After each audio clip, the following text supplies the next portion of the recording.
Hey guys, welcome to back YouTube my channel advance degree. आज हम आपको BSc second year third semester zoology की unit 6 start करवाने वाले हैं, जिसमें आपके सारे माइक्रोस्कोप है। डार्क फील्ड माइक्रोस्कोप आज हम आपको टॉपिक पढ़ाएंगे।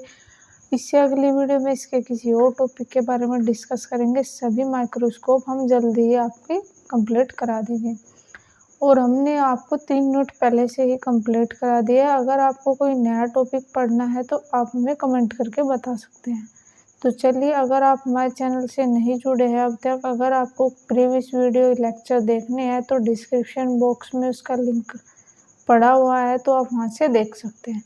तो चलिए वीडियो को स्टार्ट करते हैं। डार्क फील्ड माइक्रोस्कोप ये क्या होता है? नाम से ही पता चलता है, हमें इसमें बैकग्राउंड का यूज़ करते हैं। डार्क फील्ड यानी कि जो इसका बैकग्राउंड होता है वो ही हम यूज़ करते हैं। जो बैकग्राउंड होता है उसे ब्लैक किया जाता है। तो देखिए यहाँ आपको स्ट्रक्चर भी दिखाई दे रही होगी कि जो इसका बैकग्राउंड होता है यानी कि जो पीछे का हिस्सा होता है, जो बैकग्राउंड होता है उसे ब्लैक रखते हैं। जो हमारे माइक्रो ऑर्गेनिज्म होते हैं वो ट्रांसपेरेंट होते हैं यानी कि वो पारदर्शी होते हैं।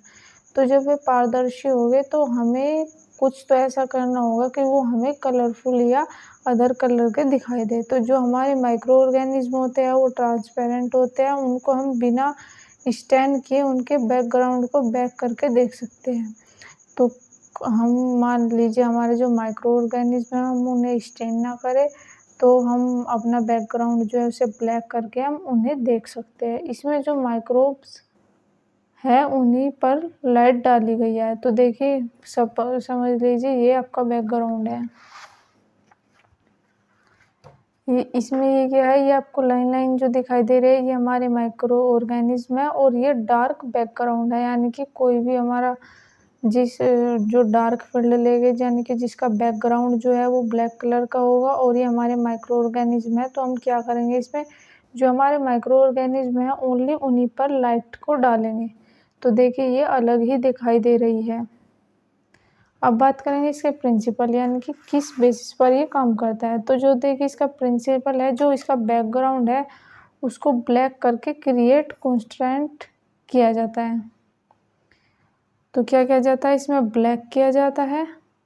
ऑब्जेक्ट के बीच और बैकग्राउंड के बीच में जो हमारा माइक्रोब्स होता है वह आसानी से दिखाई दे जाता है। तो देखिए अब मैं आपको इसकी इंटरनल स्ट्रक्चर दिखाऊंगी जो आपका डार्क फील्ड माइक्रोस्कोप है। तो इसमें क्या किया जाता है, जो हमारे माइक्रोब्स होते हैं और जो बैकग्राउंड होता है, ऑब्जेक्ट के बीच में जो बैकग्राउंड होता है और माइक्रोब्स होता है उनके बीच में जो हमारा ऑब्जेक्ट होता है और बैकग्राउंड उसके बीच में हम लाइट को पास कराते हैं, जिससे हमारे जो माइक्रोब्स होते हैं वो आसानी से क्लियरिटी में हमें दिखाई दे। अब देखते हैं इसके कंस्ट्रक्शंस क्या है।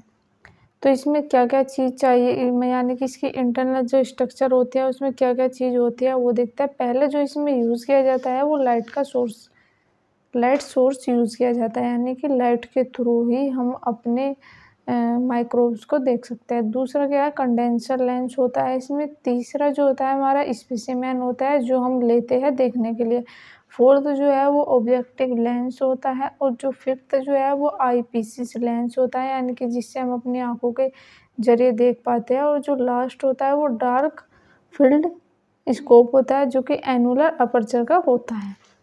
तो देखिए यहाँ आपको ये स्ट्रक्चर दिखाई दे रही होगी। इसमें क्या है, हमारे पास में सबसे पहले क्या है, एक लाइट सोर्स है। इस लाइट जो सोर्स ये है इसकी रोशनी यहाँ पर पड़ रही है, ये क्या है हमारा, ये डार्क फील्ड है। यानी कि जब ऐसे पड़ती है रोशनी तो देखिए जहाँ हम रेज डाल रहे हैं, सपोज कीजिए कंडेंसर लेंस हमारा आगे लगा हुआ है तो यहाँ पर हमने एक परत रख दी है। तो जहाँ पर लाइट जा रही है वो फैली हुई लाइट जा रही है और जहाँ पर लाइट नहीं जा रही वो क्या होगा, वो डार्क फील्ड होता है, यानी कि वहाँ पर डार्कनेस होती है। उसके बाद में हमारे कंडेंसर लेंस पर जाते हैं, यानी कि जो फैली हुई कह सकते हैं रेज होती है, रेडिएशन होती है, वो एक जगह एकत्रित होकर वो कंडेंसर लेंस से होकर कहाँ पर जाती है, जहाँ पर हमारा स्पेसिमेन रखा हुआ है। तो यहाँ पर क्या रखा हुआ है, यहाँ पर हमारा स्पेसिमेन रखा हुआ है उसके बाद में स्पेसिमेन में पास होकर फिर ये ऑब्जेक्टिव लेंस पर जाती है। जब ये ऑब्जेक्टिव लेंस पर जाती है तो हमारे आईपीस पर ये जो इमेज इस पर ये इमेज बनते हैं, ये हमारे आईपीस पर पहुंच जाते हैं, यहाँ पर देखिए। फिर उसके बाद में हम अपनी आइज़ के थ्रू इसे डिटेक्ट कर लेते हैं।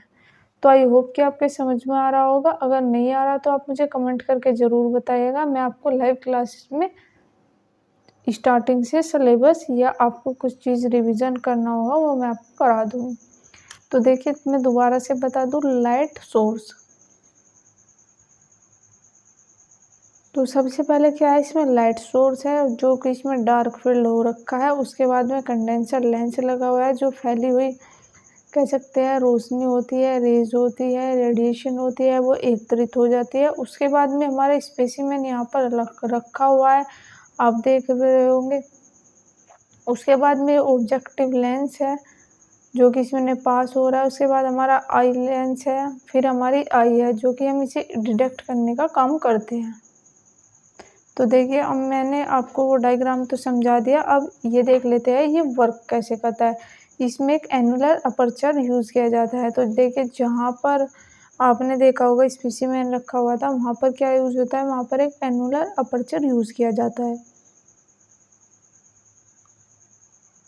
जो कि कुछ लिमिटेड लाइट को ही आगे जाने देता है। तो देखिए कुछ लिमिटेड लाइट को ही आगे जाने देता है, उसके बाद में वो रोक दी जाती है। तो जहाँ पर देखा होगा आपने, डार्क फील्ड क्रिएट करने में सहायता प्रदान करता है। तो मैं आपको एक बार और दिखा दूँ। तो देखिए यहाँ आपको क्या है, ये अपर्चर ही है, यानी कि ये जितनी रेज चाहिए होती है उतने को पास होने देता है, बाकी को वो रोक देता है, क्योंकि यहाँ पर डार्क फील्ड को ये क्रिएट करने में हेल्प करता है। तो ये क्या करता है, ये डार्क फील्ड को क्रिएट करने में सहायता प्रदान करता है। और कुछ कंडेंसर लेंस होते हैं, मैंने अभी आपको पीछे दिखाया था, जो भी कंडेंसर लेंस होते हैं उस पर रेज निकल जाते हैं, उन्हें कंडेंसर करके स्पेसिमेन पर पहुंच जाती है। और जो स्पेसिमेन है वो कुछ रेज रिएक्टेड हो जाती है, और ये वे होती है जो कुछ रेज रिएक्टेड जो हो जाती है, वे होती है जो आसपास में निकल जाती है और बाहर निकल जाती है। तो वे कौन सी रेज थी, वे बाहर की ओर निकल जाती थी। अब देखते हैं इसकी एप्लीकेशंस क्या कहती है। तो देखिए जो इसकी एप्लीकेशन है, इसका यूज़ इसलिए किया जाता है, इसकी एप्लीकेशन का यूज़ क्यों किया जाता है, क्योंकि जो ट्रांसपेरेंट चीज़ें माइक्रोस्कोप जैसे उनके हम देखिए मैंने पहले ही बताया था आपको जब वीडियोज़ स्टार्ट हुई थी, कि जो कुछ हमारे माइक्रोब्स ऐसे होते हैं जो ट्रांसपेरेंट होते हैं और उन्हें बिना स्टैन किए हम देख नहीं सकते। तो जहाँ पर हम बिना माइक्रोब्स को स्टैन किए हुए देखते हैं, वहाँ पर हम डार्क फील्ड माइक्रोस्कोप का यूज़ करते हैं। तो ट्रांसपेरेंट माइक्रोब्स हैं, उनको हम आसानी से देख सकते हैं, बिना स्टैन किए हुए, बिना कलर किए हुए लाइव उन्हें देख सकते हैं। तो देखिए यहीं पर एप्लीकेशन में यही बात बताई गई है कि उन्हें बिना स्टैन किए हुए, बिना कलर किए हुए आसानी से हम उन माइक्रोब्स को देख सकते हैं। अब देखते हैं इसके एडवांटेज और डिसएडवांटेज। तो देखिए जो इसका एडवांटेज है वो क्या है, डार्क बैकग्राउंड यह हाई कंस्ट्रक्टर क्रिएट कर देता है। तो ये हाईली होता है और ये सिंपल होती है।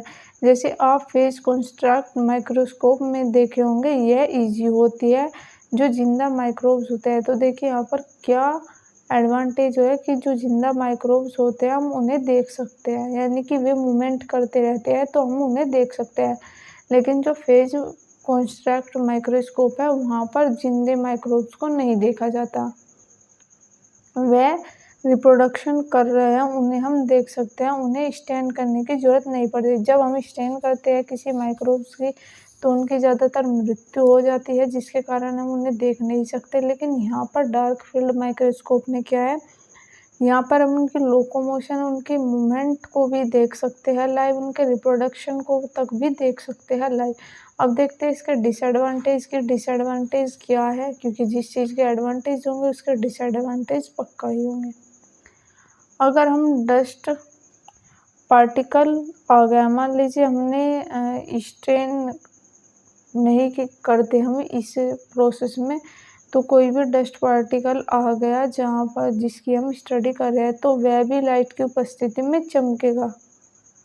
जब हमारा रूम डार्क होता है तब इसकी ज़्यादा अच्छी परफॉर्मेंस होती है। जब हम फाइनल इमेज होती है वह जो डिम लाइट होती है हमें ब्लैक एंड वाइट में नज़र आएगी। तो देखिए क्या बताया गया,